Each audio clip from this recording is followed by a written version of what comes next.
I once lived, इंतहाई ख़तरनाक जुमला। कभी मेरा वजूद था या कभी मैं ज़िंदा था। मंडी बहाउद्दीन के ऐसे नौजवान से आपको आज मिलवाएंगे कि जिसने सिर्फ 24 साल की उम्र में फ़ारूक आज़म ने आई वंस लिव्ड पे सर्च की, इसको देखा, इसको समझने की कोशिश की और इंग्लिश पे इसके ऊपर एक किताब लिख डाली। क्या वजह बनी, पोइट्री की तरफ कैसे आए, फिर इंग्लिश को ही क्यों मुंतखब किया, ये सारी बातों के जवाबात मुझे बिल्कुल नहीं पता। जानने के लिए मेरे साथ खुद मौजूद हैं इंग्लिश पोइट, इस बुक के राइटर। अस्सलाम वालेकुम। वालेकुम सलाम। सर कैसे हैं आप? अल्हम्दुलिल्लाह। इंग्लिश शायरी की तरफ आप कैसे आए और किस तरह शौक पैदा हुआ? क्या आपको उर्दू अच्छी नहीं लगती या पंजाबी आती नहीं? इंग्लिश बेसिकली इंटरनेशनल लैंग्वेज है, तो हर मुल्क में ये लैंग्वेज बोली और समझी जाती है।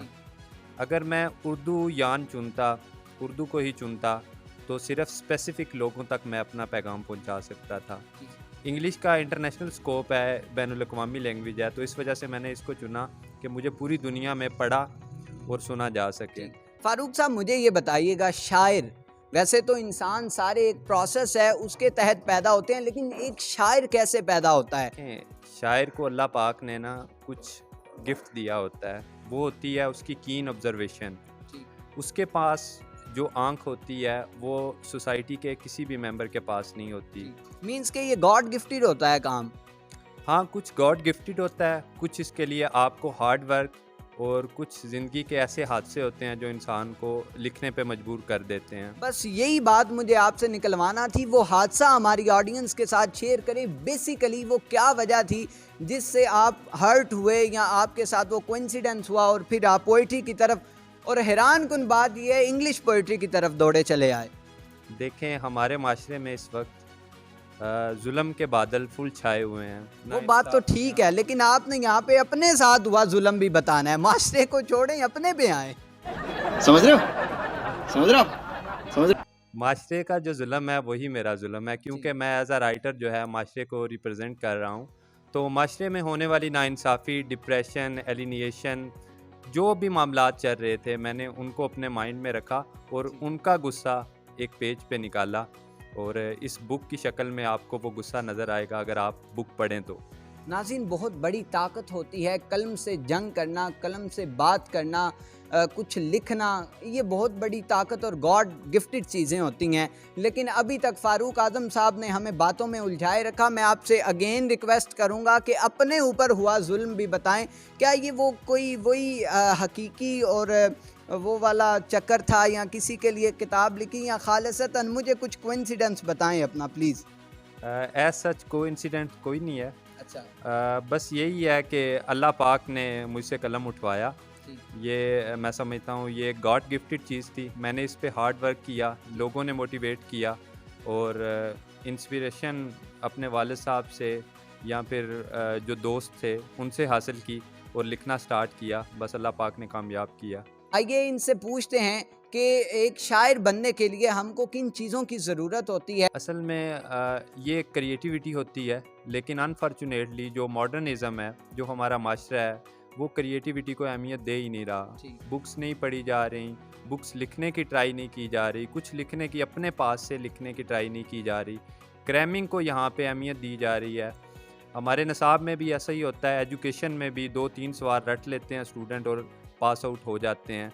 मतलब कि अपने पास से कुछ नया प्रोड्यूस करने की कोशिश ही नहीं करते। 24 साल की उम्र में आपने ये जदोजहद की, मज़ा आया, फ़ख्र महसूस होता है। और दूसरी बात यह है कि आज हमें अपनी ऑडियंस को और मुझे अपनी फेवरेट पोएम भी सुनाएंगे आप।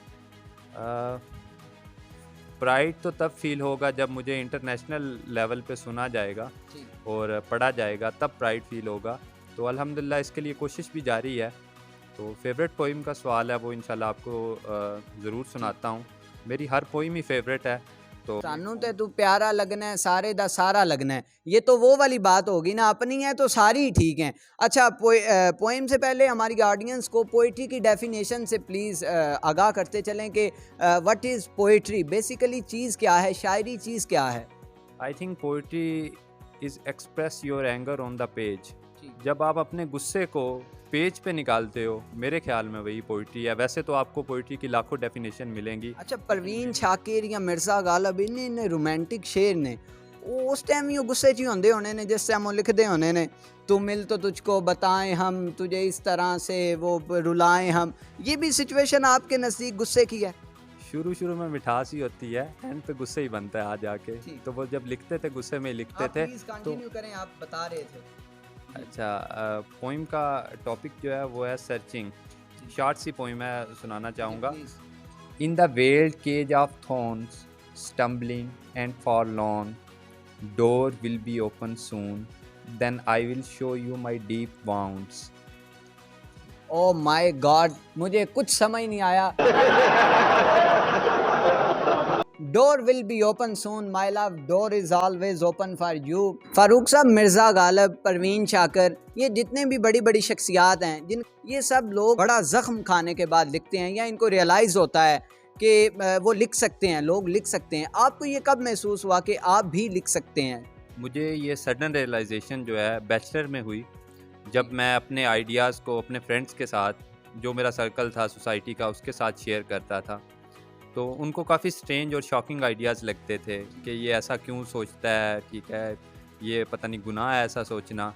तो मैंने फिर उनसे शेयर करना तो छोड़ दिया, मैंने अपनी पर्सनल एक डायरी बनाई, उस पे लिखना शुरू कर दिए।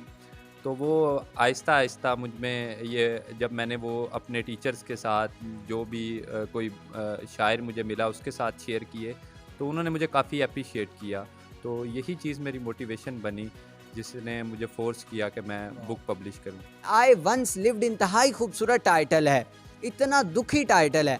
इसका एक तो पर्पस बता दें आप, लिख के क्या सोसाइटी में इसका जो है मैसेज कन्वे करना चाहते हैं, और दूसरा हमारे प्लेटफॉर्म के थ्रू यूथ को या जो दूसरे हमारे शायर हैं उनको पैगाम देना चाहें तो आप दे सकते हैं। सबसे पहले तो पर्पस मेरा यही है कि मैं रियलिटी का मिरर जो है वो सब लोगों को दिखा सकूं कि एक दूसरे की रिस्पेक्ट करें। दूसरा, अपने अंदर से जो पाकिस्तानी अवाम है वो हिपोक्रेसी, जेलसी, ये एलिमेंट निकाल दे। तो आई थिंक इससे बेटर जो है वो नेशन कहीं भी आपको नहीं मिलेगी। बस ये दो एलिमेंट जो हैं ये हमारी नेशन को बहुत पीछे लेके जा चुके हैं। Wish you all the best. Farooq Azam साहब 24 साल की उम्र में जिन्होंने एक इंग्लिश की बुक छाप दी, कलम उठाया, ये ऐसे नहीं होता, इसमें बहुत सी स्ट्रगल्स होती है, फीलिंग्स होते हैं, बंदे के एहसासात होते हैं। Wish you all the best for your next projects. और इसी तरह अगर आपके पास भी कोई अपने इलाके में, अपने मुल्क में टैलेंट है तो नीचे दिए गए नंबर्स पे हमसे रब्ता करें, हम बनेंगे आपकी आवाज़। अपने मेज़बान मोहम्मद इब्राहिम को हाफिज़ अब्दुल बासित साहिब के साथ इजाज़त दीजिए। अल्लाह निगहबान।